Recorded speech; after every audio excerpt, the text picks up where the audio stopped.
Howdy, howdy, fellow football fans, and welcome back to another edition of the ONETA Show, brought to you by PTE Creative. As always, I'm your host, Evan Davies, and it's fitting after the last episode of this show, all the way back in April, when one of our lovely co-hosts and I talked about the NFL Draft.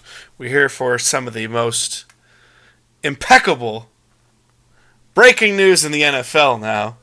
Joining me today to talk about some nice football going into this wonderful 2025 season is our boys, Brandon Hollings, and not featured today with a beautiful, what looks like insect moth odd profile picture that we absolutely love. It's our boy Minraj Dacey, trying to redeem himself from drafting Deshaun Watson last year in our expansion draft.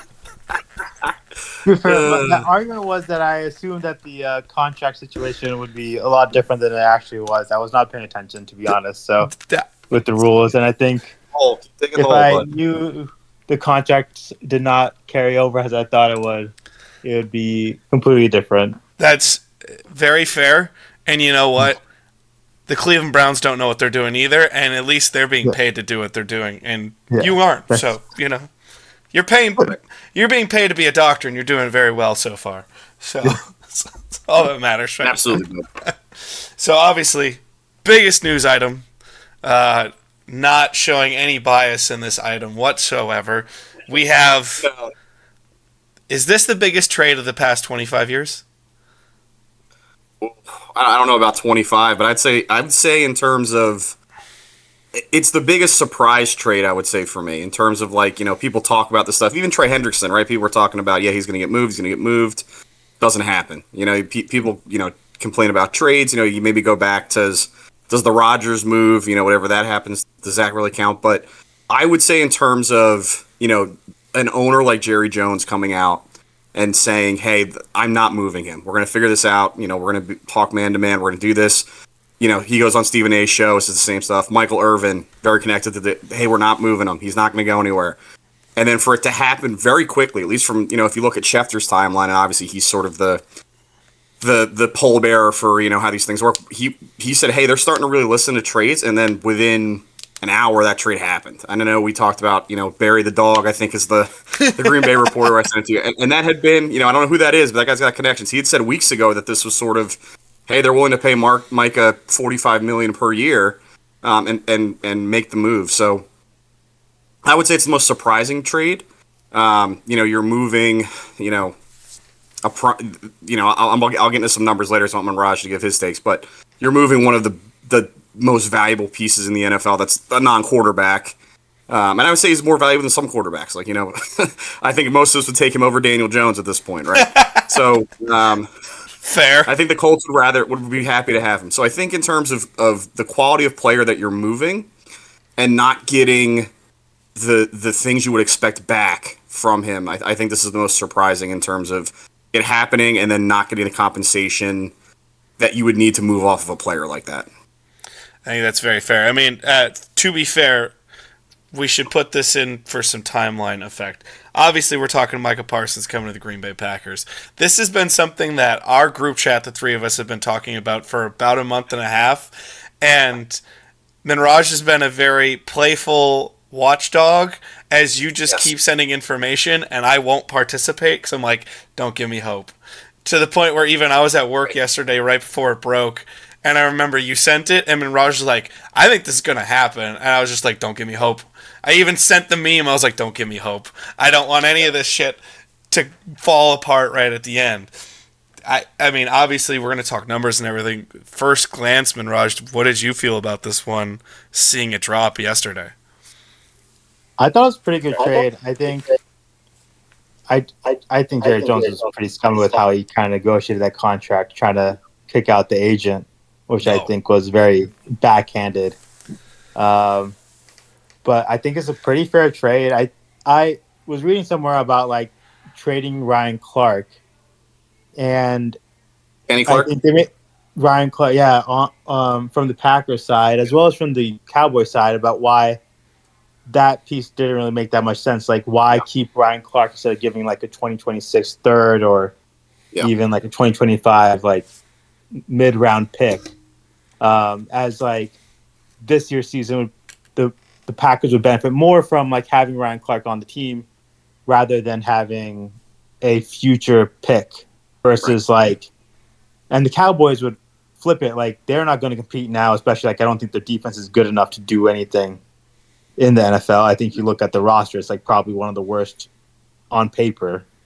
Like what's the benefit of having Ryan Clark on the team now when competing for the Super Bowl or even the NFC East is also like could be out of the picture. So having that future pick would be beneficial for them as well. So I feel like it's a lose-lose from that perspective.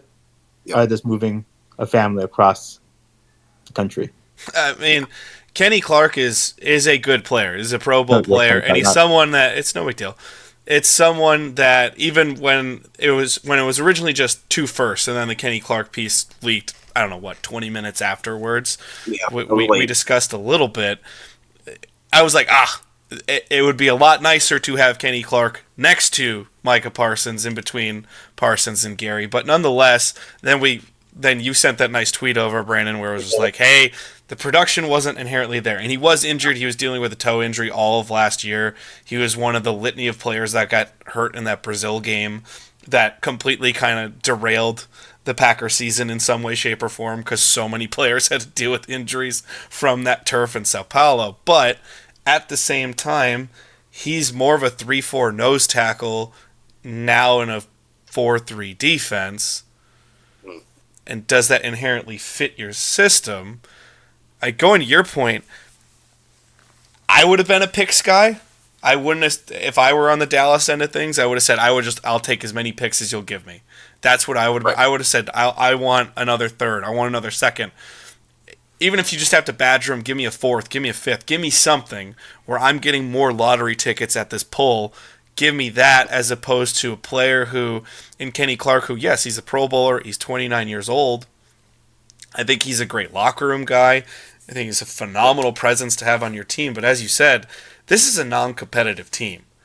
That team is a top 10 receiver, a above-average quarterback, and a bunch of overpaid guys beyond both that. Top 3 money. Exactly. Like we've had this discussion before. I don't think CeeDee Lamb's a top 5 wide receiver. He's fringe top 10 for me, where I'm like he's in the 8 to 12 discussion for my money, at least off the top of my head. Dak Prescott is not a top 10 quarterback. I don't care what metrics you're using. Dak Prescott is not a top 10. Some people can argue, but I'm like, at best, you're getting into that 8 to 12 discussion again. That's not... And then you have guys like Trayvon Diggs getting paid, or Deron Bland's trying to get paid. Some other guys on that team that they're fine utility players, but the only reason they're names is because they're Dallas Cowboys when they had a great season, and then they got their asses kicked by this team. But that's it.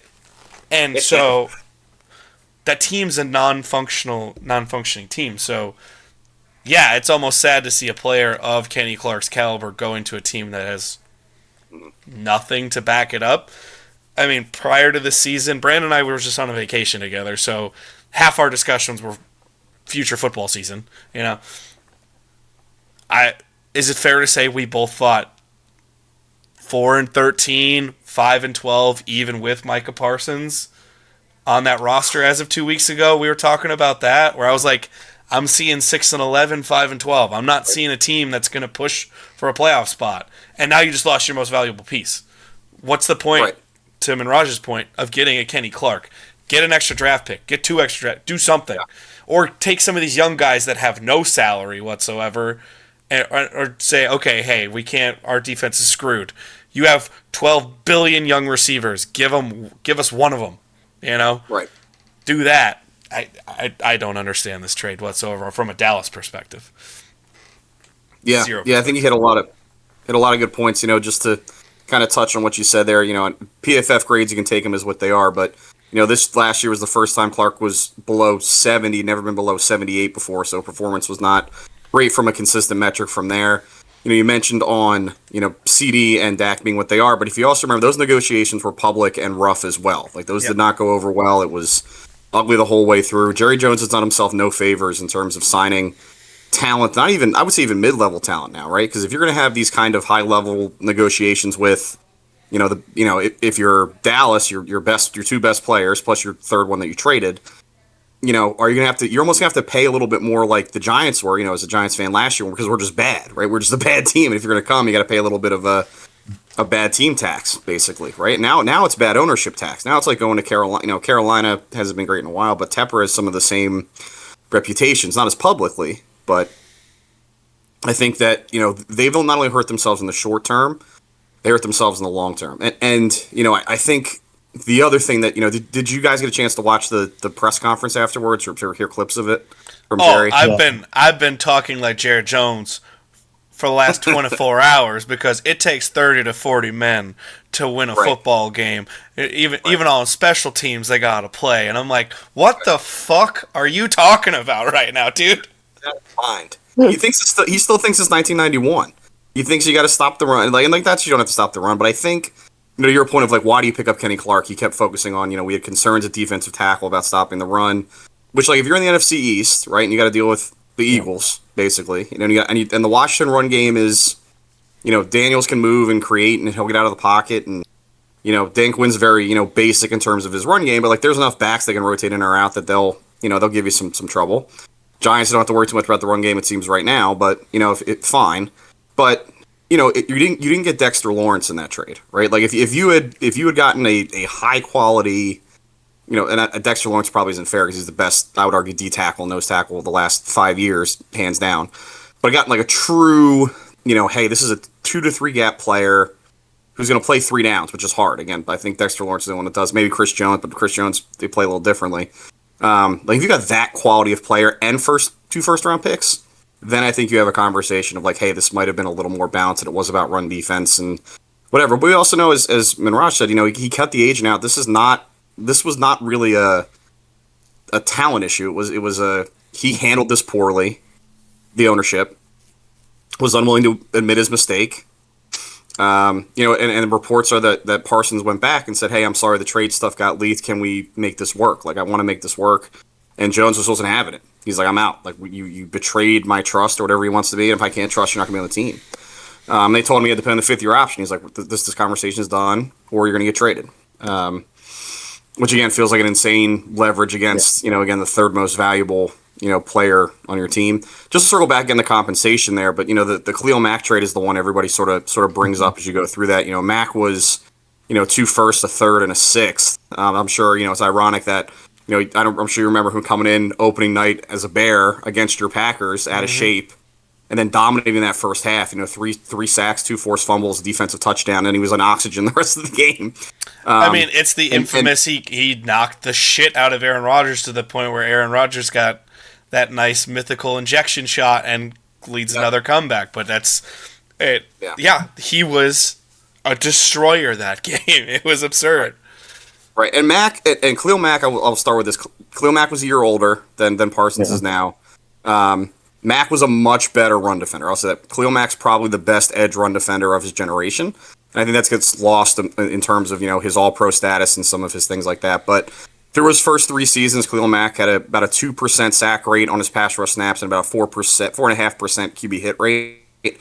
Parsons is about a 3.5 sack rate and almost an 8% QB hit rate. So he's a much, much more productive player at a younger age. He also, a really good one that I really like to go through in terms of resources. Brandon Thorne, follow him on Twitter. He has a podcast called Make Defense Great Again. He's really known for his offensive line stuff. He has a metric called True Pass Rush Win Rate, where he basically tries to filter out what are good rep wins, what are bad, one-on-one, if I'm playing, Micah Parsons versus Andrew Thomas versus, Michael Parsons versus, Evan Neal look a little differently, right? Yep. So he tries to filter out some of that stuff in terms of, rare high-quality wins, which, again, are a defensive end winning against a top 10 lineman, or a quality win, which is a clean one-on-one win against any lineman. Since 2022, Micah Parsons leads the NFL with 148 rare high-quality wins. Myles Garrett's second with 138. Bosa's third with 120. Parsons is first with a true pressure rate of 187.3 to 200. Garrett and Bosa are tied at second with 168.8. And then Parsons is first at snaps per high-quality pressure. At every 10 snaps, he's roughly getting to the quarterback against high-quality linemen. Nobody is better than 13.6, which is actually Nick Bosa. So we're not talking about somebody who's just a great pass rusher. He's far and away the best pass rusher of, I would say, the last 10 to 15 years.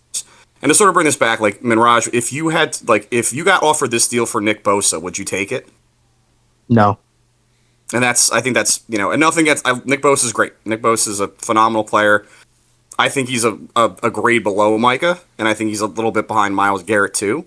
And the production says that as well in terms of the advanced stats. So I think it's that you didn't even have to think about that. You're like, hey, this is not enough for what Nick Bosa is. And Nick Bosa's a little younger. That's fair too. Yeah. But you've already paid him. Like you didn't let him go, and I'm sure if you did move him, you would have some of the same reactions that some of these Dallas fans are having.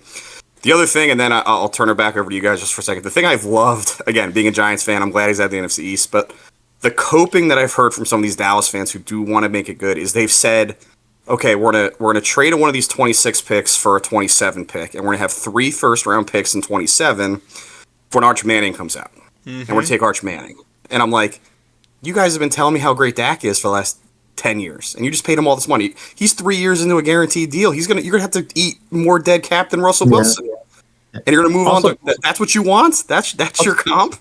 So also, who knows? Arch Manning's gonna be good. Like, we haven't seen him play. He has a good name, don't get me wrong. Great name. True. But we haven't seen him play. Like, he played a couple of snaps last year where he just mostly ran the ball. Yep. So 100%. An even better point, Mirage. You don't know that he's going to be great. You don't know what he's going to be. I mean, as of recording, we are 12 hours away from seeing an Arch Manning performance against the number one country.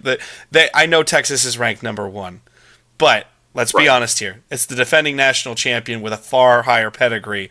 We're going to see Arch Manning and what he's up to even tomorrow as of recording, and you guys are going to get this released to you probably right during that game, if I'm being honest about the editing turntable. So, yeah, like, we're talking about an unproven commodities, and the thing is this. All of us are draft nerds. Half of our bonding of this group comes over one Thursday and one Friday of a year. Because we just like sitting in a garage talking bullshit about football and seeing if we were right or wrong. Like, that's what we like to do. But we all know, all of us have hit huge in a draft in terms of our analysis, and all of us have gotten our asses kicked in a draft analysis standpoint. I have to own the fact that as much as I was like, yep, I fucking knew that Pat Mahomes was going to be great, I also have to own the fact that I thought Zach Wilson was far better than anybody else in that draft. I have to own that. And you're telling me that Jerry Jones is going to be the guy that's going to find you these great players that, Micah Parsons aside, the Packers pick low to high 20s every single year. The only time in the last 5 to 10 not 10 years, but in the last 5 years, the Packers have picked in the teens one time, and it's because they traded with the Jets and did a pick swap. That's the only reason they were in the teens. We're not talking about top 5, top 10 picks for this player. It's just bad compensation. I do want to also just, in terms of, I don't know that Jerry Jones ever really appreciated Micah Parsons. And I know that seems insane, but like, if you go back to how they got him, and this hurts my heart a little bit because I had him as the number 1 player in that class, regardless if you didn't count for positional weight. And I was like, this guy is special. He's something different. And I said, like, the player, I remember I think he was playing the Cotton Bowl against Memphis, and he, from the other side of the field, ran down the Memphis running back who was like 30 pounds lighter than him. I'm blanking on the name. It was Antonio Gibson. Yeah. Antonio Gibson from the other side of the field ran him down at like 30, 40 pounds heavier, and I'm like, oh, this cat can move. Was going to be a giant. He'd been talking about, if he was going to be there at 10, if he was going to be there at 11, Giants were definitely going to take him. This is Dave Gettleman era. Okay. Can't believe I have to say that name again. It was so transparent with his picks that everybody knew he was going to do. So everybody knew we really wanted Devonta Smith, right? That's what everybody knew that. So we get to 10, Eagles jump us, take Devonta Smith because it had been telegraphed.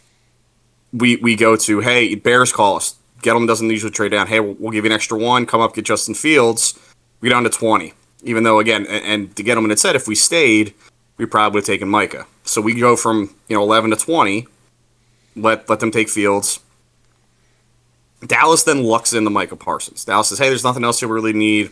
He seems like he can move a little bit. He did not play edge for them. He was not supposed to be an edge rusher, if you guys remember this. Yep. He was an inside linebacker for them until they ran out of pass rushers. They had 4 pass rushers get hurt in the same game, and then they put him at edge and he had 3 sacks. And they went, oh shit, I should maybe play this guy at edge. Yeah. So they feel like they lucked into him and they made him into something. Again, he played edge obviously at Penn State and did whatever they needed him to do. But they didn't draft him being like he's going to be this phenomenal edge rusher. They picked him because they sort of had to and felt like they had to, and then didn't know how to use his talents. Didn't appreciate him for what he was. And I just rattled off how great he is in terms of pass rush win rate and the advanced statistics against offensive linemen.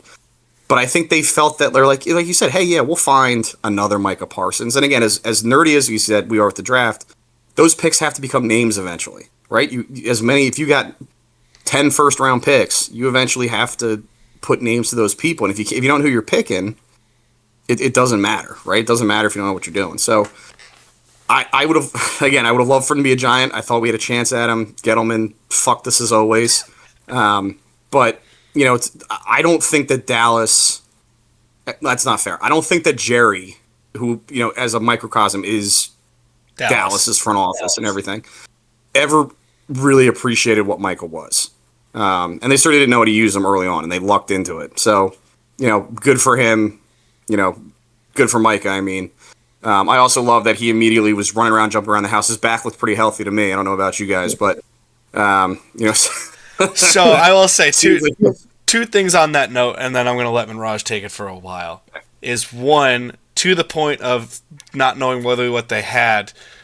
Of course, my entire day has been spent. I'm working on another podcast project that I will need your guys' opinion on because I've created an entire developmental league for the NFL, including logos and plans for us. So we got to discuss that. But that'll be a different podcast all entirely. But as I was, getting the logos done and getting some other things done, and by getting it done using AI and then cleaning them up and being forthright about that, I'm listening to every single take the internet has on Micah Parsons. And I was like, I want to hear everybody. I don't care if it's Cam Newton telling me something I don't believe in 100% at all. I still want to hear it, and let's see if there's any validity to it. And first things first, brought on Lil Wayne, and obviously he's just gushing because he's a Packer fan. But the most important thing he said about the whole thing, he's like, well, actually, I knew this was going to happen years ago. He's like, not to the Packers inherently, but he wasn't going to be in Dallas forever. And everyone's like, what are you talking about? Like, come on. He's like, no, I invited him over to my house and had a party, and I was saying, like, oh, wow, like, you can get away with so much. You're Dallas, you're Jerry's boy. And he's like, I'm not really Jerry's boy. He's like, we're not like that. He's like, no, dude, like, you're the guy in Dallas. Right. Anybody who is the guy can do whatever they want. He's like, yeah, me and Jerry aren't really like that. Like, we don't really do. And that was Lil Wayne's take. I'm not saying that's inherently right. Maybe that's just cover, but if that's the kind of stories that you're having about this, where you're having, I just finished the new Dallas documentary on Netflix, because I was like, okay, I want to know a little bit more about the 90s Cowboys. That's obviously groundbreaking, no matter what, if you liked it or hated it. It's groundbreaking. That's how football is the way it is now. And I'm watching this, and you got Michael Irvin and Troy Aikman and Emmitt Smith and Dion and Charles Haley all going on and on about how much they love Jerry Jones. And then you have a modern-day player like Micah Parsons, who is the best talent that they've had since the 90s. I don't think it's an arguable point, really. DeMarcus Ware's the only other one that comes to my mind. Maybe Tyron Smith. Yeah, Tyron Smith, maybe. But it's a very short list, if that. And then you've got a guy saying here, like, like even there was the interview that Micah was doing for his podcast with Jordan Love, and he's saying, oh, that's my guy, and referring to Jerry Jones. But even when he says it, you're kind of like, I understand I'm using rose-colored glasses. He's now on my team. I'm seeing this after he's already been traded. But at the same time, he's like, no, that's my dog. I'm like, that's not how people say, no, that's my dog. Like, there's an enthusiasm when you're talking about your guy. Right. And he just doesn't have it. And that's something that I think is very valuable to see towards that point of, hey, maybe this wasn't meant to be for them and they didn't know what they were doing and not understanding the value of this player. I mean, going forth, though, I think the other interesting thing for me is the best young defensive player in this league was just traded, and no one, almost the entire story, is not the value he brings to the Packers. It's how bad Dallas fucked this up. Yeah. Second time this year. True. Yep. Imran Raj, is there a worse GM in the NFL than Jerry Jones? Oh. And that's a big swing. I understand that, but that's a tough question. I think we're looking just at this one trade, then I think this is a pretty poor trade. I understand where it's coming from, but also like the whole Parsons situation from the beginning to the end, I think is probably like the worst managed one I've seen. And being a Niners fan, like I've seen like tumultuous like contract negotiations with Ayuk, Bosa, Warner, Kittle, Debo. Your entire team. Not Purdy, yeah. Pretty much I keep going. Quote unquote, all of Purdy's Avengers, they've all been paid at this point, yeah. But at the end of the day, like they all get paid and they're all happy, right? Like but they've never been like last minute trade things or anything like that. Like even the Ayuk situation was done like in the beginning of training camp, not like as the season was approaching, not like a week before the season happened. So I think like from that whole situation, I think this has probably been like one from in the more recent memory that this is probably like one of the worst negotiations that I've seen. I can't say he's the worst GM. I mean, they have been making the playoffs, and outside of like last year with the Dak Prescott injury and everything like that, like they were favored to make the playoff again last year. So I think making from the playoffs, like not every team makes the playoffs. So I think it's a good sign as a GM to constantly be in consideration for the playoffs. I just think this was a horribly managed position, and I think less so of like the Parsons trade itself, but also about the other 52 people who are on the roster, about how they are going to be treated by Jerry Jones. Like, are they going to be blindsided by getting pulled into the office and then have the contract negotiated with as well? Like, I think, like, as we all probably know, like, if the owner of whatever company you work for calls you into the office, you have to show up. Like, there's no way around it. Like, and if he starts negotiating your future contract with you, like, what are you going to do? And it's like, that puts you in a weird position. And it's like, are the other 52 players in that room now, in the locker room that are still there, are they thinking that might happen to them when their contract is due?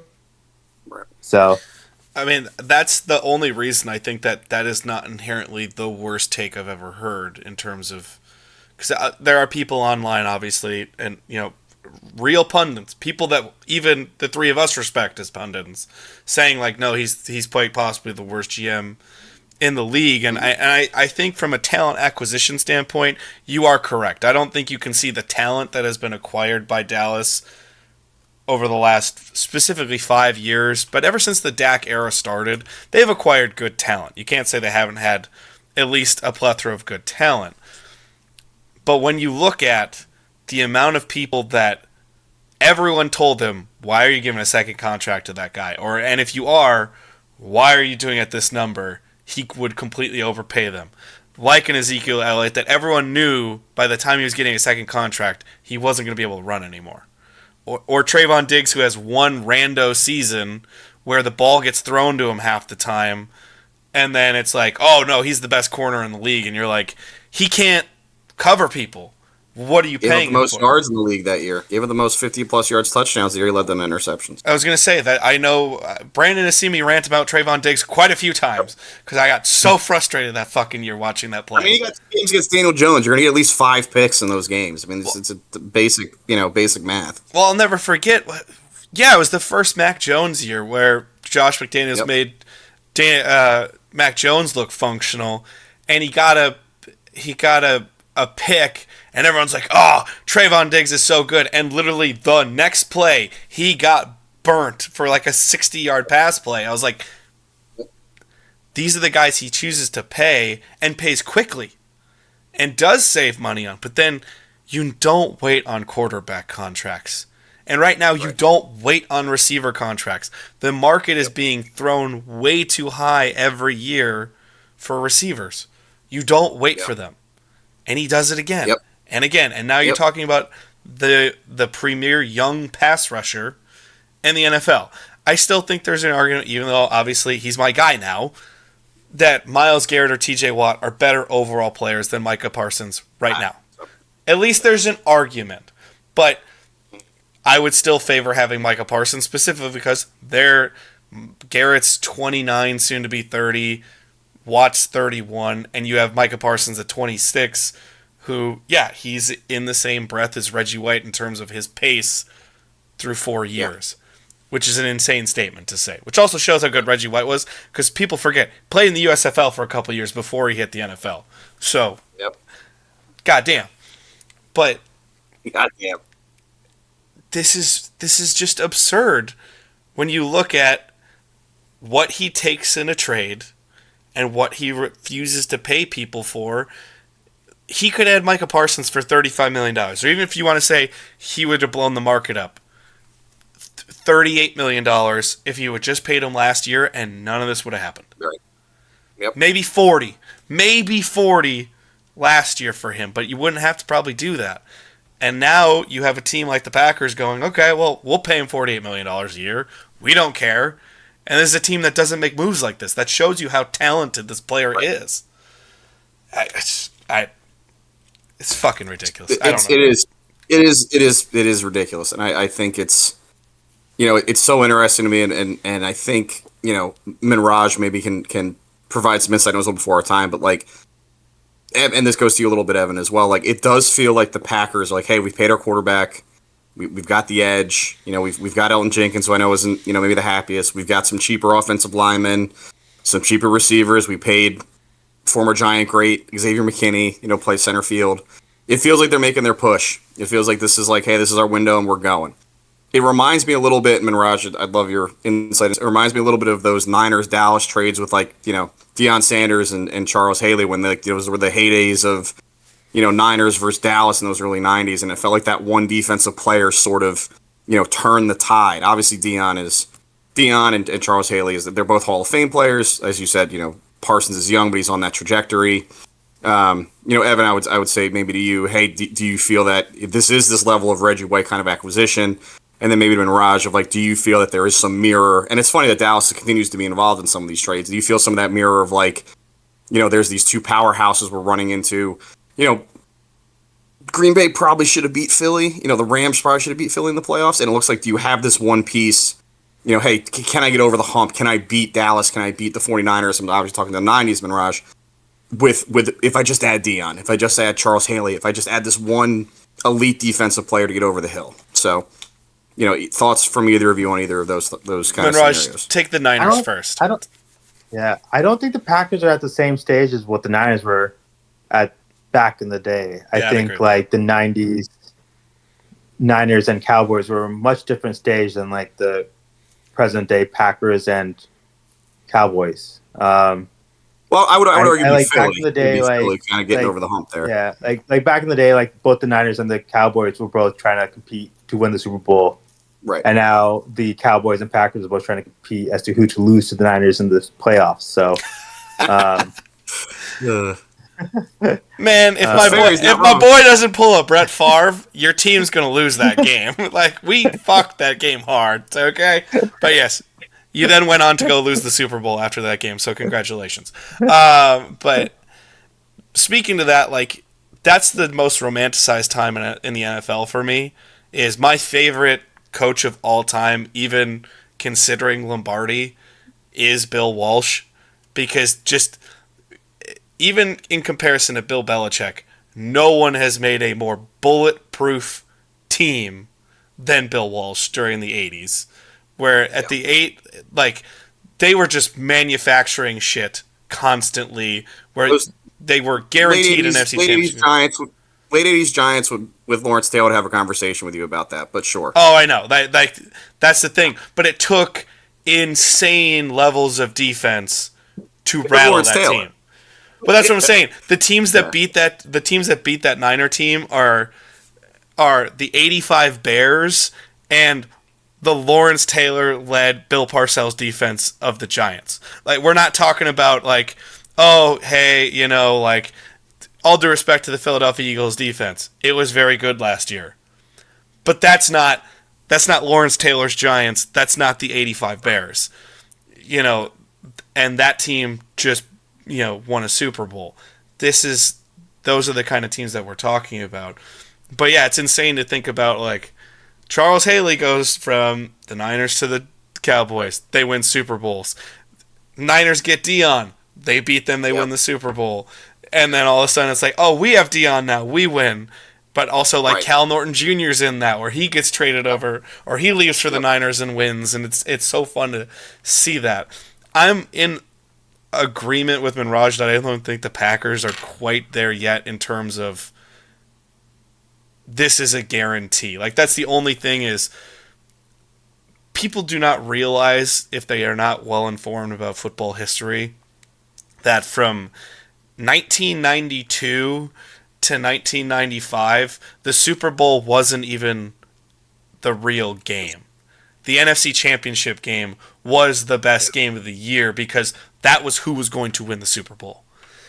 And that I can't say right now, even as much as I already thought that Green Bay could have won the Super Bowl with this current team without Micah Parsons. I already believed that. Now, it was going to take a run from Jordan Love. I wasn't going to say, like, we could just dominate everybody. It was going to take another run in some more maturity and health, specifically. But at the same time, I don't think we are those teams that were guaranteed a ticket to at least the championship game. But at the same time, I do think this makes you certainly a contender to where you can't just say, oh, there's no chance they're not going to win. It's like, you sure about that? Right. I think the biggest beneficiary right now is seeing what's going to happen with Rashawn Gary and Lucas Van Ness. Yeah. Yep. It's a great point. Because they're never going to see a double team the rest of their life for the next 4 years. They will not see a double team unless it's a rotation of a Micah Parsons play off the field to get him a breather. Because you have to double team Parsons. You cannot double team Rashawn Gary or Lucas Van Ness in that rotation. I also want to see what this is going to do for Devontae Wyatt, who is already starting to get there. That's going to be really interesting. Or another one is Edgerrin Cooper, who's already shown to be pretty explosive. I want to see what he can do behind Micah Parsons, or the double speed off the edge with Parsons and Cooper on the same edge could be really fun on some blitz packages and stuff like that. It'd be really fun. I think it's interesting in that, like, all of our teams have sort of, the Giants, I think, this year have a chance to be, top 3 in sacks from the front 4 if you're going to have, some combination of Thibodeau, Carter, Dex, and Burns, coming through. Obviously, same thing. Somebody's getting a one-on-one. And for me, 9 times out of 10, it's probably Thibodeau. Yep. But if you're playing Lawrence one-on-one, you're going to lose. I can tell you that much right now. More in the recent past, Minraj, having, when you had DeForest and you had Nick Bosa next to each other, those took 4 linemen. It didn't matter who was on the other side, Greenlaw or whoever, the edge, or it was just like, hey, you're playing the worst lineman. And that's the other thing I think, with that amount of depth, you can always attack the weak link. I don't think there's another line in the NFL that has 5 good spots, right? I mean, it's really hard. Detroit or Philly's probably your best, depending on like where you're at. But Lane Johnson's a year older. Landon Dickerson's hurt now. That maybe they're not the same. But anyway, you can find a way to sort of attack them at some spot. And I think the thing that, again, Rashawn Gary is a pretty damn good edge in his own right. Like, he's now, I think what's going to happen with them is similar to what's happening with the Giants with either Carter or Burns, or they've been right. When they had Buckner and Bosa, like, somebody's going to win, and they're going to win quickly. And And the other thing is you have, the defensive backs to also play. Obviously, Alexander's gone, but, with the way McKinney played last year, quick passes, rush passes are going to lead to turnovers. That's how you win games. Again, and we know Love can do his thing. It is going to come down to health because Gary's had some issues in the past. Parsons missed some time last year, and that comes down to anybody, right? Anything could be, health from there. But that being said, what do you guys think the Packers' record is this year? Do we think they're actually going? I know you already, Evan, you kind of spoiled it there a little bit. So maybe we start with Minraj. Like, what do we think? What's their record and how far do they go? And how much does Micah Parsons impact that, Minraj? I got to pull up the Packers schedule. I think it's brutal. I want to tell you that it's brutal. Giants have the hardest schedule in the league. It's because they play the AFC North. You play the East and the East. Yep. And then because of where they placed, and just randomly some of the other teams that got placed there too. It's like fuck. Like okay, cool.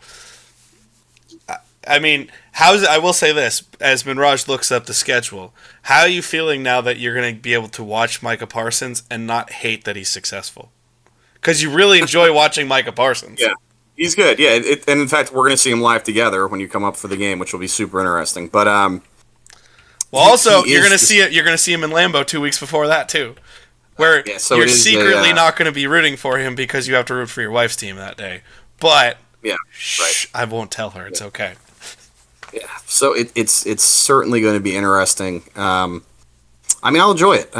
He's a great player. He's a lot of fun. I'm hoping Andrew Thomas is healthy at that point, but we'll see. But again, he is a wizard, man. He's something else. So Lizman Raj is back with us here. Maybe you got a chance to take a look at it over. Yeah, it's tough to say. So just looking at the thing. So Lions Packers. I don't know how much. I don't think there's like a game that I like looking just like briefly glancing where I'm like seeing Micah basically goes from like a certain loss or potential loss to 100% win. Sure, but I think overall, it's going to help win a game or two. I think having like there's always a bunch of games that are like, oh, this game can go either direction, right? And I think, like, generally they end up going 50-50, I feel like. But I think with Parsons coming in, I think instead of going 50-50, maybe it's more like 60-40 or 75-25. I think, like, having the extra game or two. I think a game or two in the NFL is a big difference. I think it's a difference between, like, a wild card spot versus, like, a NFC North championship, Yeah. But I think that's still at the end of the day. I think the season's going to depend on Jordan Love. I think if he tries to do something he's not capable of doing, then I think he's going to end up. The season's going to end up how it was the last 2 years too. So that's fair. Brandon, what are you thinking?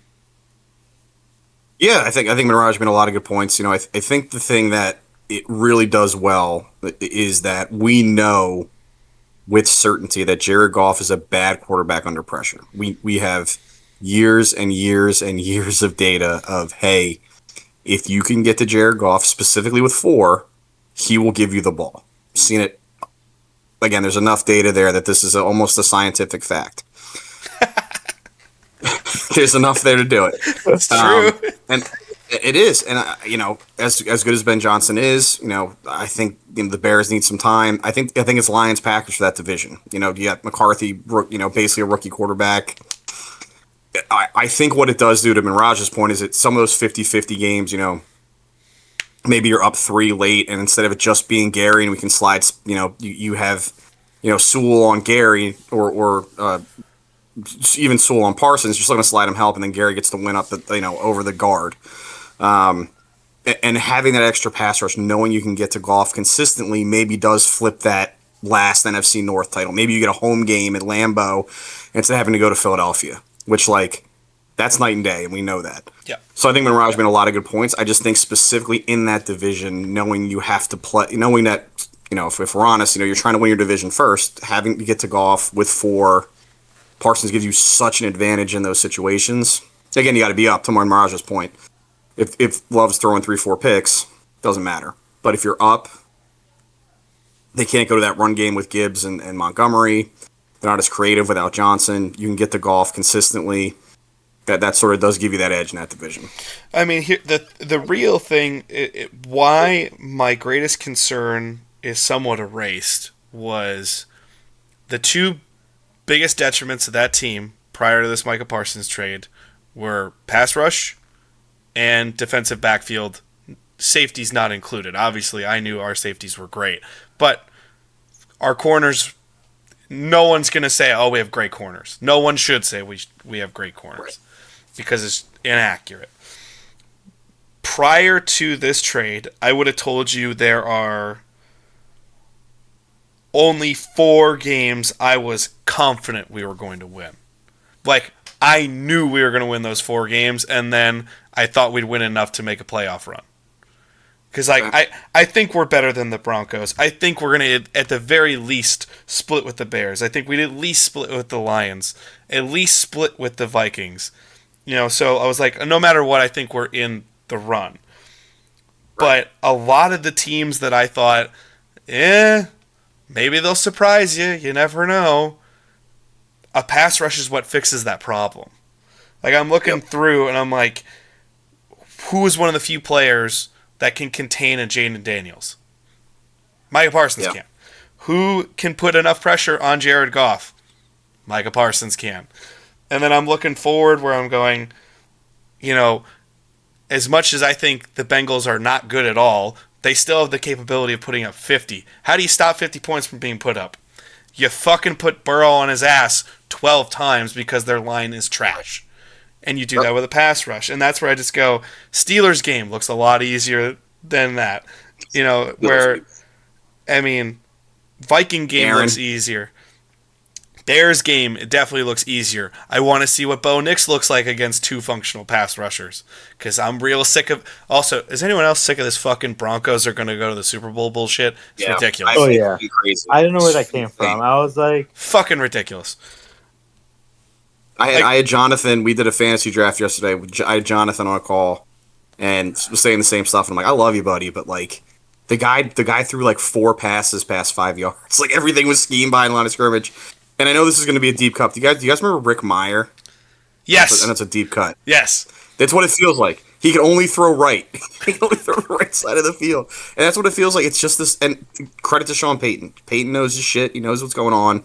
It's sort of like, when you have, Brock Purdy out there and he can only throw the ball 3 yards. Scheme everything else out to, like, make it work, Or you're Daniel Jones, you just turn the ball over or take sacks. It's one of those things that just kind of is inherent to who you are as a player. I will defend Purdy before Minraj defends Purdy on this one. I was hoping he'd jump in. I was hoping for that. I know, he didn't take the bait. It sucks. He didn't take the bait. Yeah. As much as it pains me, that motherfucker throws a very nice floating ball that should be picked every fucking time over the middle, and it never is, and I don't understand how, but he throws a nice floating ball over the middle that Ayuk somehow always fucking grabs, and it drives me insane.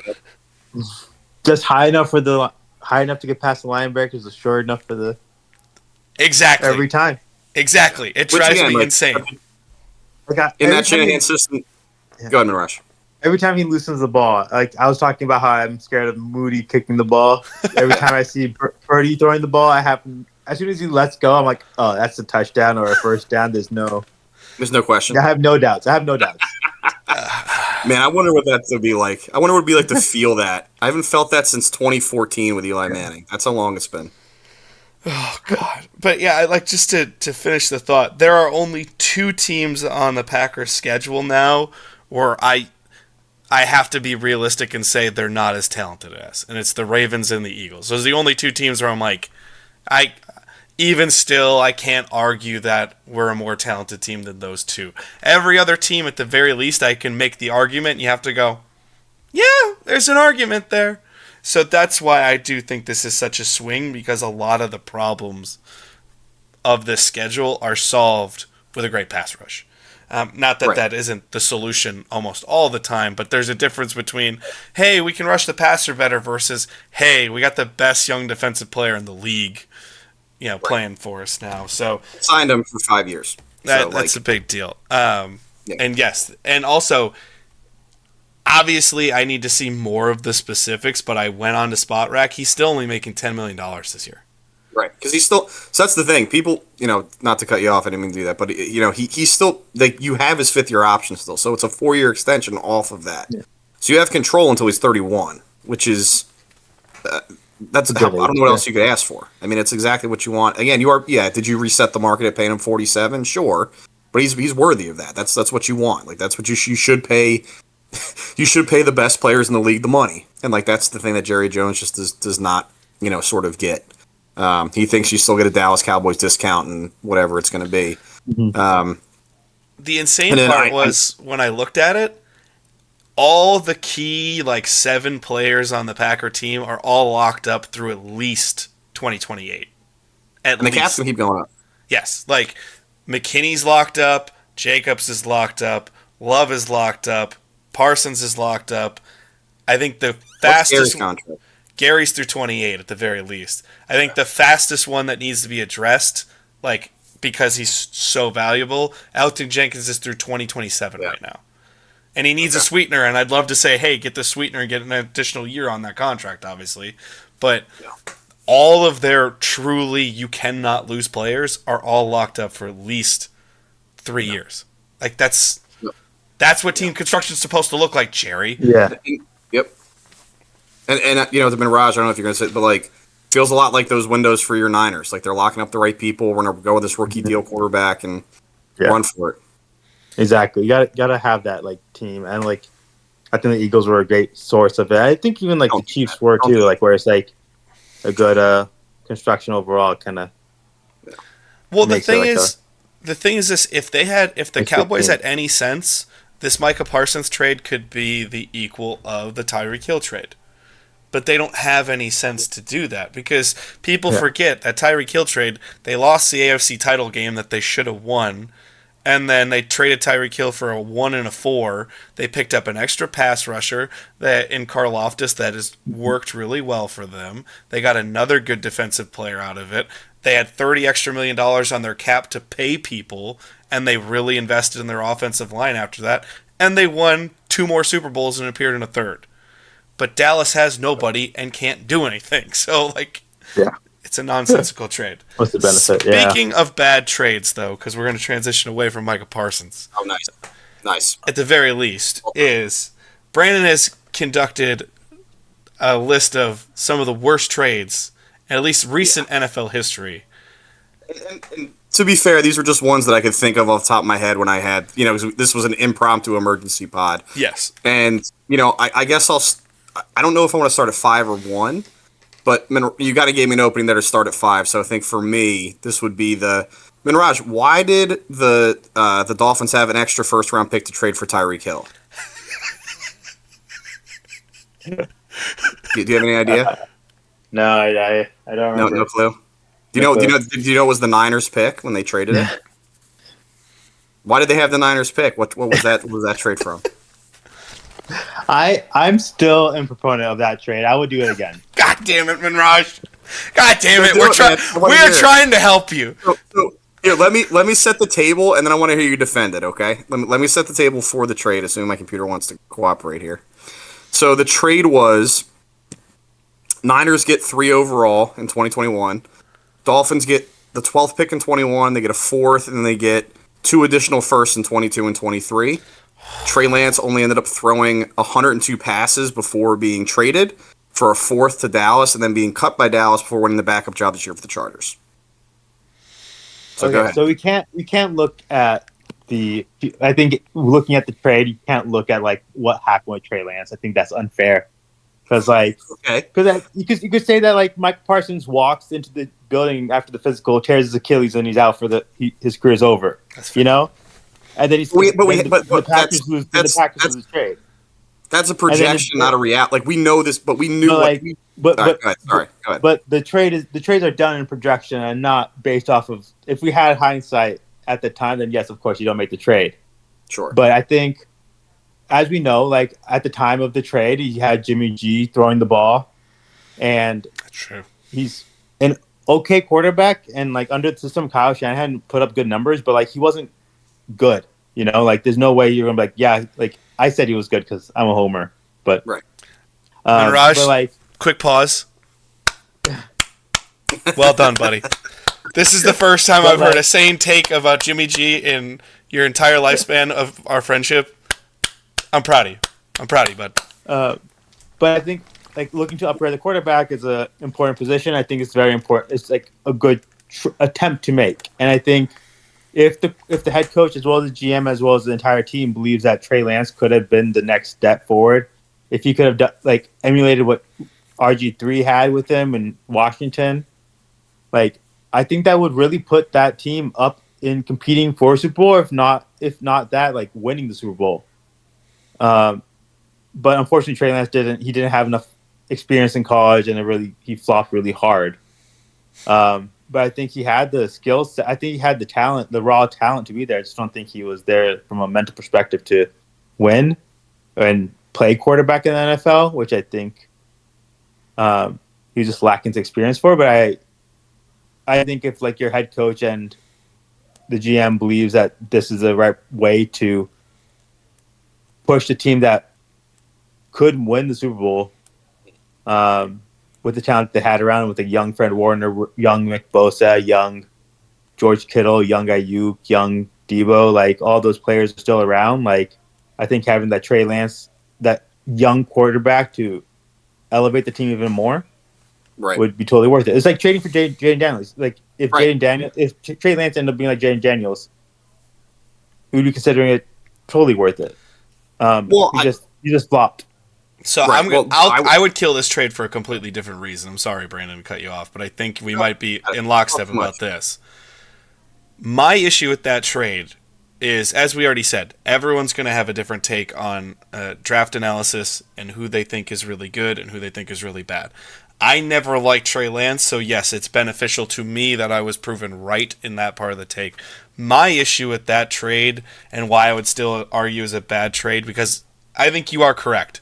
If you're just going to say, well, Trey Lance flamed out and injuries were a part of that, so that's not inherently fair to say that, I can at least understand what you're trying to argue. The reason I kill that trade is you are mortgaging 3 years of your future when you have a Super Bowl worthy team already, as proven by their appearance in the Super Bowl just previous to that, and you're not even guaranteeing yourself the number one pick to have your choice. You are still at the mercy of two other teams. That's why I killed that trade. And I understand 2021 was supposedly the quarterback draft. We were all super excited for that year because everybody had their favorite. Everybody loved it. There were people that loved Justin Fields. There were people that loved Trevor. And yeah, exactly.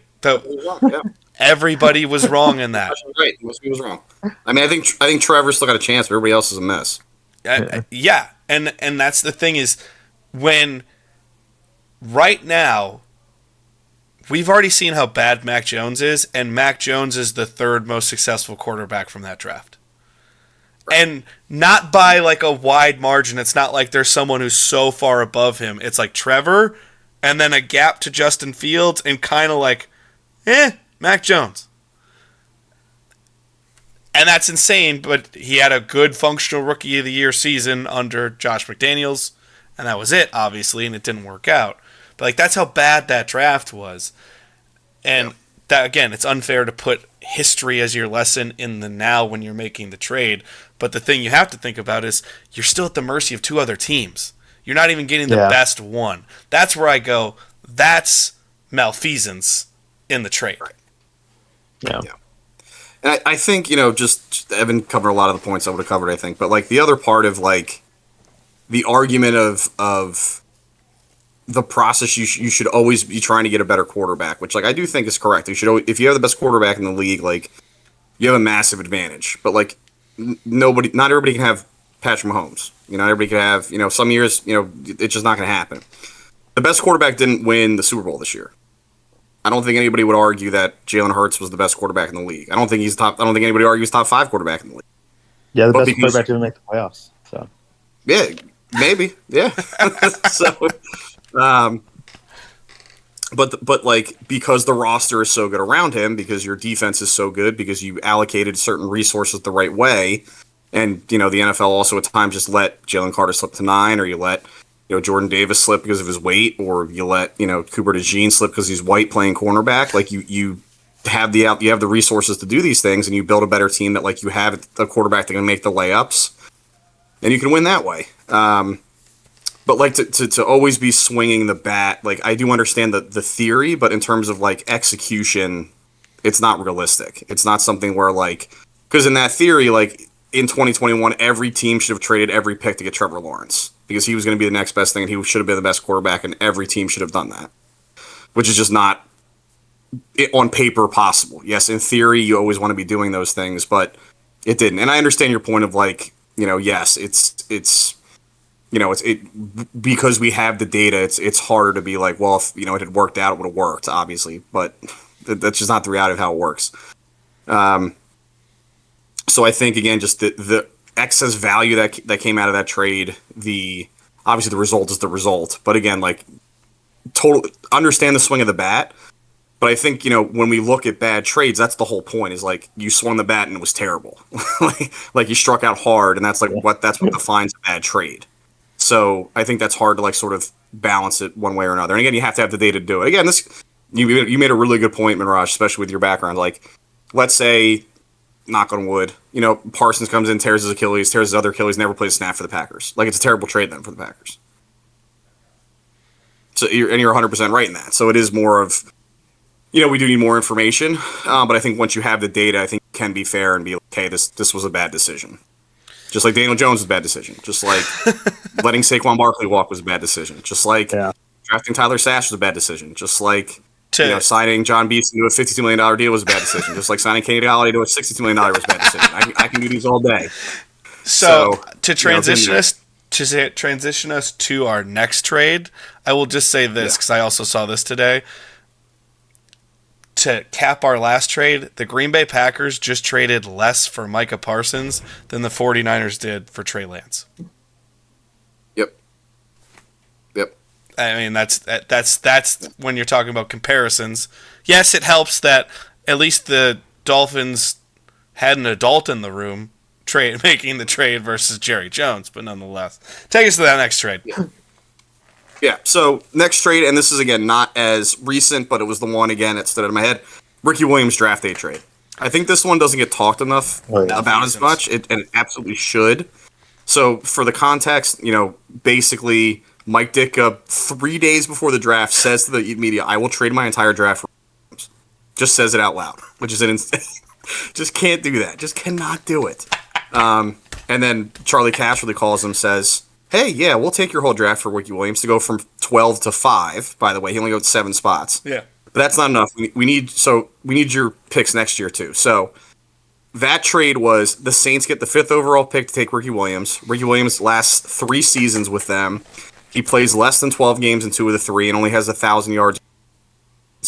They trade him to the Dolphins next year for a 5th, where he leads the NFL in rushing and has 2,200 total scrimmage yards and is the All-Pro first team pick, which is also more hilarious.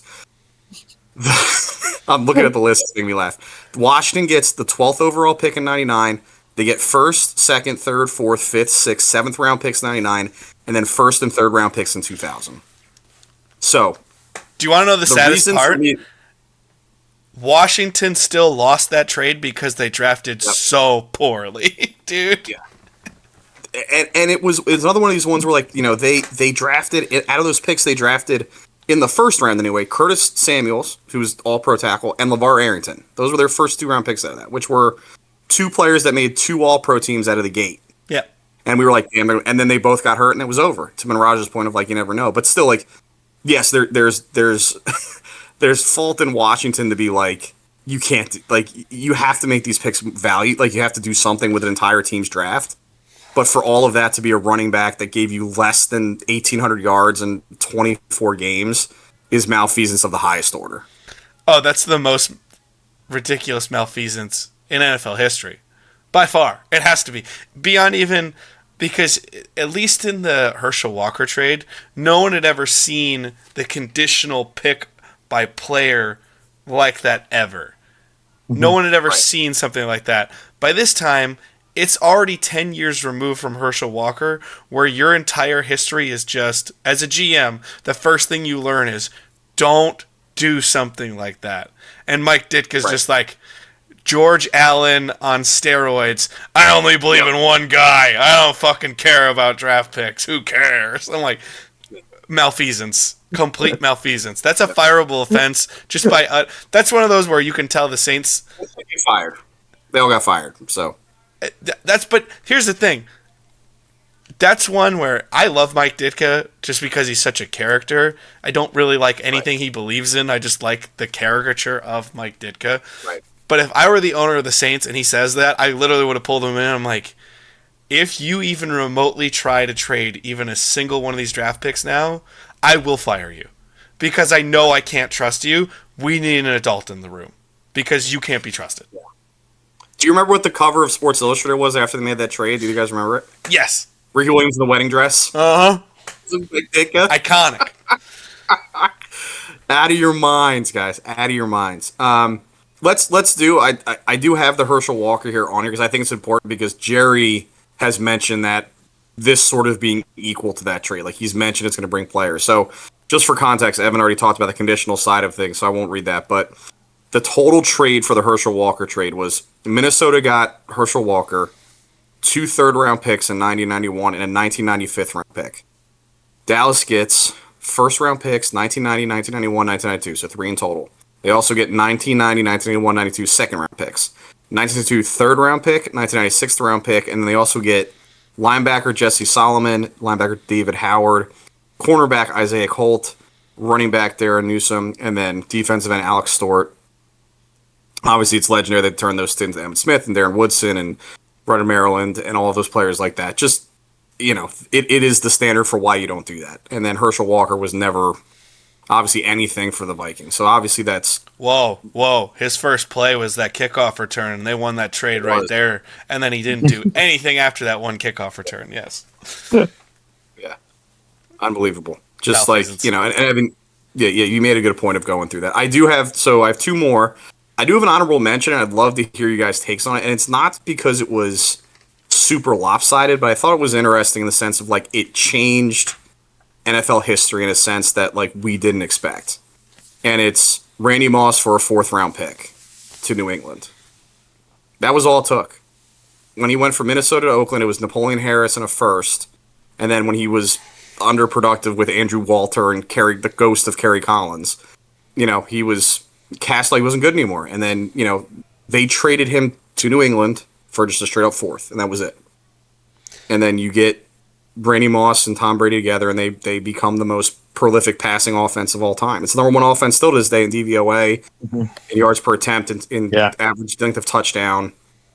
So maybe not necessarily in the lopsidedness, but just in terms of, like, trading, my stamp on that would be you traded I would argue, the greatest wide receiver of his era, top 3 all time, for a 4th. Because you're Oakland. And you're Oakland. You don't trade fast receivers. Yeah. You're Oakland. You keep them. Well, here's the most important part. This illustrates exactly how fortunate Minraj Dacey is that he grew up where he could have been toss-up 49er or Oakland Raider fan, and thankfully he picked the right team. Yeah. How thankful are you that you did not pick the Raiders as a kid and you picked the 49ers, dude? To be fair, I picked the Niners because I saw a photo of myself as like a young child. I think I was like 4 wearing Niners gear. So I was like, I picked a team. Can't go back now. Thank God whoever dressed you in that outfit, dude. Thank God. I think they dressed me in that outfit because I think the Niners were doing. I think that was the last time they won the Super Bowl. So I think that's why I was wearing that outfit. So. And the same year, the Raiders moved out of L.A. because L.A. just decided they didn't need any football left. I think the biggest thing that illustrates, obviously we can talk all about, oh my God, Randy Moss, how could you trade it just for a 4th? I think the biggest thing that actually illustrates is how much of a black hole organizations can become. Yeah. When you are that bad... and here's the thing, I will say this. Randy Moss has a roller coaster career that not enough people discuss, where his high points in Minnesota and New England are so high, you can buy all the bad games Randy Moss ever played. But in Oakland, he just clearly did not give a shit, did not care, because it was such a bad situation that he looked like he was washed. There were people that legit thought Randy Moss was washed. Me being one of them. Now, granted, I wasn't as informed at the time, but everyone was like, he doesn't look as fast, and he clearly isn't catching as many passes, and yes, his quarterback's not as good, even compared to Dante Culpepper, but, like, this ain't Randy Moss. Like, and he also had legal issues during that time coming out of Minnesota, where he accidentally ran over a crossing guard. He had marijuana possession charges. He had some other shit going on. So it's like, oh, this is a bad dude kind of thing. He goes to New England, and obviously it's great. But then by the end of New England, he was still good, but he wasn't 2007 good. Yeah. And then he gets traded back to Minnesota, or comes back to Minnesota. The nice trivia fact is Randy Moss is the receiver who caught Brett Favre's 500 touchdown pass, which is always a wild, ridiculous statistic to hear. That is who caught the 500 touchdown pass to Brett Favre. And then he plays for like the Titans for like 2 months. He made it to the Niners 2012 Niners legend Randy Super Bowl team. And Super Bowl for the Niners, and we also lost that game too. So. But like his career is literally boom, way the fuck down, boom, and then he just fades to the point where I mean, granted, I was working Sundays at this point, so I had started to trail off football a hair in the early 10s, but I didn't even know Randy Moss was on the team for the Niners until like in the playoffs, and I was like, Randy Moss is on this team? What? Okay, I didn't even know. I thought he retired. Yeah, him and Terrell Owens, man, just couldn't hang it up. They just hung around for forever, and they're such physical freaks that they could still be productive in moments, but they just weren't obviously what they were. But like obviously a fourth for Randy Moss, absurd, just absurd. At that point in his career, yeah. But at the same time, to me that's far more of a reflection of how bad it is to be a part of an organization where hope is a fucking goose egg. Like that's the real reflection for me on that one. Yeah. Bad. The last two we know. I know the last two we know. So we'll muscle through these, and then we can, maybe throw what is your team's worst or a memory you have of trade or whatever from there. But next one is number 2 is good old Russ. Russ from Seattle to Denver. A reminder of how bad that trade was because we just kind of skim over it. Wilson in a fourth. They give Wilson $250 million through 2028. He's off the team before the 24 season, playing for vet minimums. Is now in the Giants until Dart's ready to go. Seattle got 2 firsts in 22-23, 2 seconds in 22-23, a fifth in 22. Noah Fant, Shelby Harrison, Drew Lock. I know they got another steal. It is unbelievable, and I would probably maybe throw to the group on this. Do we owe Pete Carroll an apology? Was it always we had the best defense of that era? We had Marshawn Lynch. Russell did enough through like play action rollout, throw a deep ball to Metcalf or Lockett to make us win. I mean, he knew this was going to happen. Evan or Mirage loved and Bernard loved to hear your thoughts. I felt like in Russell's prime, I felt like he was like I used to joke with my brother that he bathes himself in Vaseline because he was impossible to get down. Like he was slippery, and you saw him a lot. He still is a little bit, but like not how he used to be. And I think probably went away with age. I think Tom Brady and Peyton Manning and a whole generation of quarterbacks kind of led us astray of how long quarterbacks can play for. Like. They shouldn't, like, quarterbacks generally don't play till like they're in late 30s. So I think I understand like he just hit a wall with his age and it happens unfortunately. But I do agree this is a horrible trade, not only because he had to pay the guy $250 million, but also he gave up so much in draft capital and somebody who's on the end of his career that showed that he was towards the end of his career anyways, and he still gives all up. has anyone hit a wall faster than Russell Wilson? And I understand it was expedited by the fact that it was a mismanaged Broncos team that was desperate, and Nathaniel Hackett was the head coach who didn't know how to head coach. Now, Nathaniel Hackett is a functional offensive coordinator. He looks great when he has a vengeful Aaron Rodgers. But even Peyton Manning. Or Peyton Manning or whoever is on there. But he obviously is not that great of even an offensive coordinator, can't coach at a head coaching level. But you better keep his name out of your mouth, otherwise Aaron's coming for you. He's coming for me. But has a player of that magnitude, especially at the quarterback position, hit a wall like that before? Like, I don't even remember we talk a lot of history, the three of us. And Brandon and I, almost every time we're together for long stretches of time, it just becomes a football history lesson between the two of us. I cannot remember a single quarterback from NFL history, truly, that literally went from, they're really good, they're really good, they're pretty good, they're pretty good, to, you could possibly be the worst starter in the league or one of the worst five. For me, the immediate one is Peyton Manning. Peyton Manning, that when they benched him for Brock Osweiler throughout the playoff that last year because his arm fell off. I mean, he literally couldn't. His shoulder, the stenosis, he had no connection with the nerve. He couldn't throw the ball.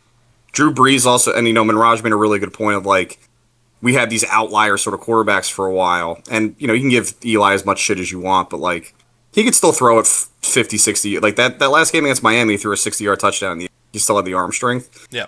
Peyton couldn't do anything that year. It was thank God C.J. Anderson could play in the snow, or that Broncos team isn't making it. And then the other one that comes up to me a little bit is Dante Culpepper. You mentioned him earlier. Like Dante was like going to be the guy, and then he had that terrible knee injury, fell off the face of the earth. He went to Miami and just like could barely walk, like couldn't do anything. And I think that's probably a better comp because Peyton was Peyton.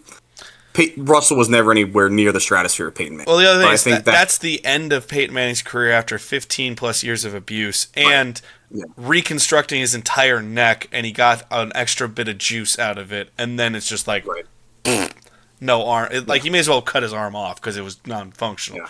But that's at the end of the career. Russell Wilson's quote in his prime, and then it just went, and you're done. Yeah, I would say, I'd say maybe Culpepper. That's the only one I can really think of off the top of my head. Minraj, any thoughts? Anybody that jumps out to you? No. I'm trying to think. There's how about like Jeff Garcia had like an up and down one because he was really good with the Niners, then he sucked for a little bit in Detroit, and then he was good with Philly, and then kind of had some bounce back and forth. I just think Russell Wilson is weird. Like we've talked about the Around the NFL podcast that now two of the hosts are on Heed the Call, and they have the Dalton scale. And for me, like as an all-time Dalton scale guy, like what is the prime meridian of greatness? I think Russell Wilson's that perfect prime meridian where when he was at his peak, people went, he could be a Hall of Famer. I wasn't that far, but he had a pace where he could have argued, yes, he could be on the Hall of Fame trajectory. But his lows are so low that unless he magically takes the Giants to the Super Bowl this year, I promise you, there's no chance. There's zero chance he will ever be in the Hall of Fame. And that's just an insane thing to think about. Especially after the draft compensation that was given to him, the contract that they didn't need to give to him. Talk about his agent doing some fucking work. Yeah. God damn. Bad. Just fucking bad. Yeah. Absolutely. What's that last one for us? It's obvious. It's obvious. It's Minraj's favorite player. It's Deshaun Watson going from Houston to the Browns. Deshaun Watson gets traded, obviously, the highest and only fully guaranteed contract in the NFL. Do we even need to discuss the despicableness of his sexual assault case? I don't think so. God works in mysterious ways. He then tears his Achilles, and his career is basically done at this point, I would say, physically. I don't think he can play anymore. They also got a sixth-round pick, which people forget. They got a sixth-round pick. And Texans get... they get 3 firsts in 21, 22, 23, 24. They get a third. They get thirds in 22, 23, and then they get a fourth in 24. To basically completely rebuild that team. They obviously get C.J. Stroud and Will Anderson one go. This has got to be modern day NFL. This has got to be the worst one. I don't know how there's any sort of redemption in any of this for the Browns in terms of knowing what was going on, fully guaranteeing the contract, letting him play, letting him do things, and then also giving up that level of draft capital, and then watching the Texans be a AFC contender, the thing you wanted to be. Don't think that there's a modern comp that has been worse for these teams. And again, some of them have just sort of like, I don't think Shedeur Sanders is the answer, but like, and now they're carrying 5 quarterbacks. They're playing the ghost of Joe Flacco. Like, I don't know what this team's going to be. You've ruined the career of Nick Chubb. Myles Garrett's never going to win anything. You've ruined Joe Thomas, and I know this is like not an over. Like, you talked about franchises being voids or dark holes. Like, man, this is the dark hole. This is the pit. I mean, for who you are as a franchise. There's a reason that the romanticized version of football brought to you by cinematic greatness known as Draft Day, that they're in Cleveland. Because that's the dream. That's what everybody like us that loves team building, they want to do in Madden every time. Let me pick the worst possible team. Let me get rid of any asset I possibly could and just get draft picks and just trade them away for great players or draft computer players when NCAA football was no longer a thing and you couldn't port the game into the other game. Like, that's... Inarguably, that is the worst trade in NFL history. Like, I'm talking the 100-plus year NFL history, that is the worst trade of all time. Because you're not just talking about, oh, you mortgaged your future. You did it for someone who already had an injury history and was under investigation for something that could put him into prison, let alone the court of public opinion. And like, I understand it was all civil cases, but it does not take. Sometimes civil cases can turn into criminal cases if enough evidence is brought forth to them that they go, oh, we got to look into this, right? And then even after that, even after he got there were still more reports that possibly he could have even done this in Cleveland or more in Houston. This is by far the worst trade in NFL history. Yeah.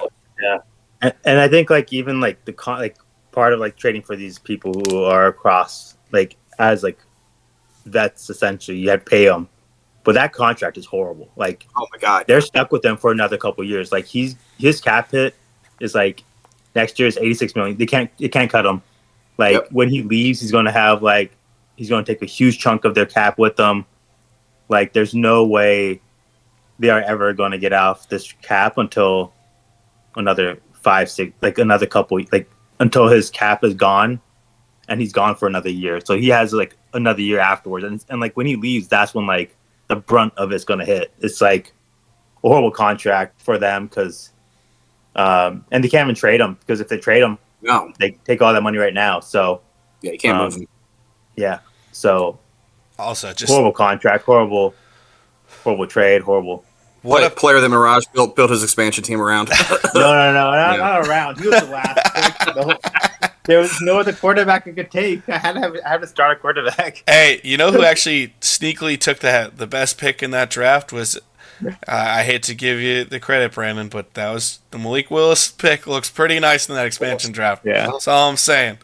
The one thing I will say more about the Deshaun Watson trade is another thing that should be talked about and never will because the owners control, especially now having a stake in ESPN, it's even worse for the journalistic integrity of the NFL that already had struggles with the integrity of the journalism there. Right. For the one and only true fully guaranteed contract in NFL history from a true market standpoint, because yes, I understand Kirk Cousins got a fully guaranteed contract. Sure. Right.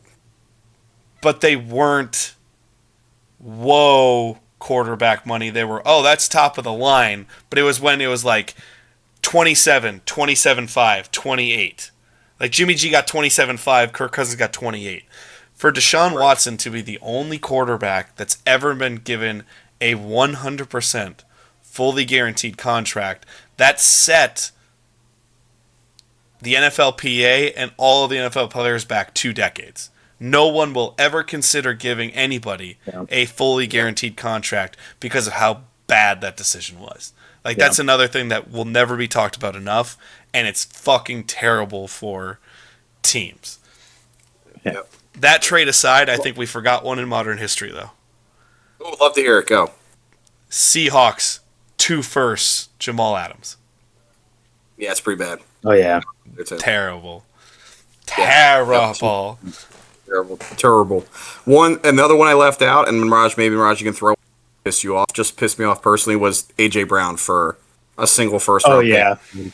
And then draft Traylon Burks because he's the same player, and then let Philly win essentially 2 Super Bowls because of whatever. That kind of sucked. I like the Christian McCaffrey trade. What did he got? Like a second? Oh yeah. Like that's offensive player of the year. Should have been MVP. You know what, man? I would have sworn you would have went Trent Williams trade. Oh yeah, that's also another one.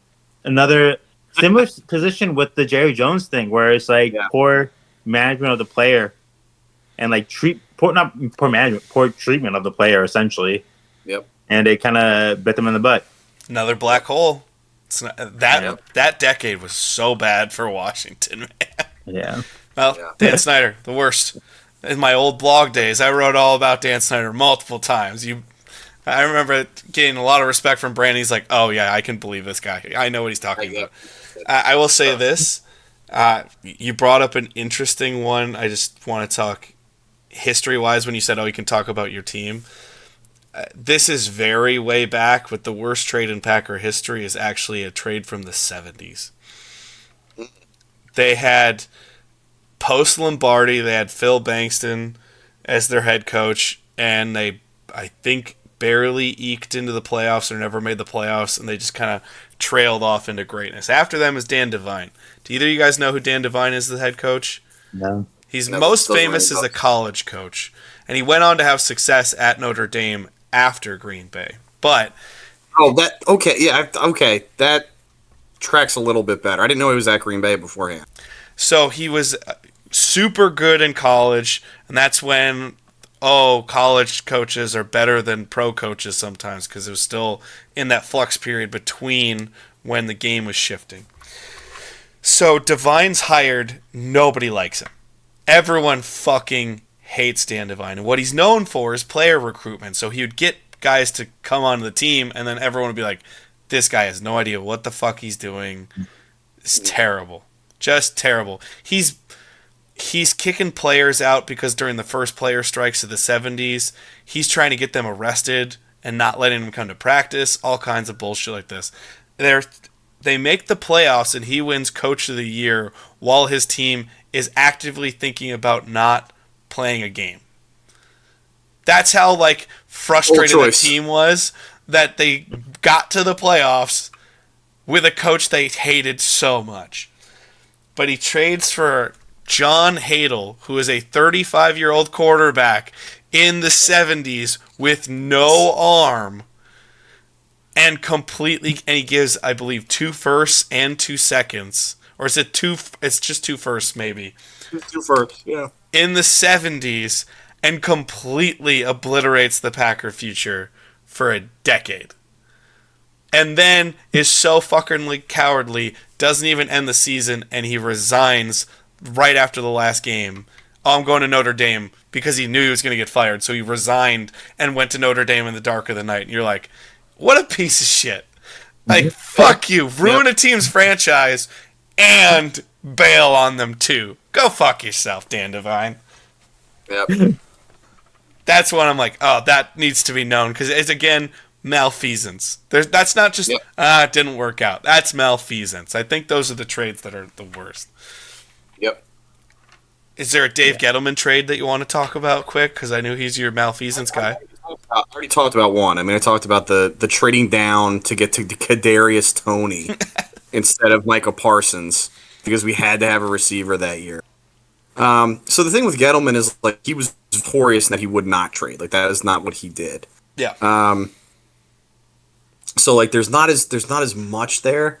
I think the thing, if I'm gonna call him on anything, it's the handling of Odell Beckham. Like if you go through the first 3 years of Odell Beckham's career in terms of yards per game, touchdowns, he's the best player. He's the best receiver in NFL history to his first years, and it's not close. He's 10 yards ahead of Justin Jefferson, who's 10 yards ahead of Calvin Johnson, who's third through their first 3 years, which is insane. That's an insane thing to say. He's unbelievable. It is insane. The injuries come on. Nothing like not what he dealt with in Cleveland, but like he breaks his leg in preseason, missed some time. Back half of the season, he's obviously an emotional player. You go through that, and then to trade him. I remember I was at practice, and Matt Mitchenfelder, who's a swimmer and now works for me, is like, "Oh, did you like he gets out of practice, looks at his phone, he goes, "Did you like Odell Beckham?" I was like, "Of course, I like Odell Beckham." He's like, "Well, he's gone." What a way for your kid to troll you, dude. Yeah. So the thing that does make that trade work is the future first that we use. We get a 1, a 3, and a 6 for him, which is pretty good. Like I'm not going to sit here and pretend, but like he had just paid him too. So to Minraj's point of like you trade somebody you just paid, like we took a ton of dead cap for the next couple years, which then we get him and thought he was pressured to win his win. We signed John Beeson, we signed Kenny Galladay because we feel we don't have receivers for that. We draft Evan Ingram because of that. So it's not necessarily like that one specific action, but because that kind of snowballed that way, that specific trade hurts me the most. However, the extra first did become Dexter Lawrence. So I will give him that one piece of credit that he did draft Dexter Lawrence with that second pick.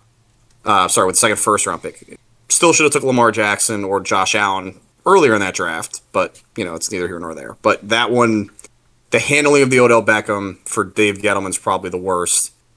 I'm trying to think offhand. I mean, the other one is, I don't know, but the USFL and NFL merger draft. The Giants had the second pick. I think we've talked about this.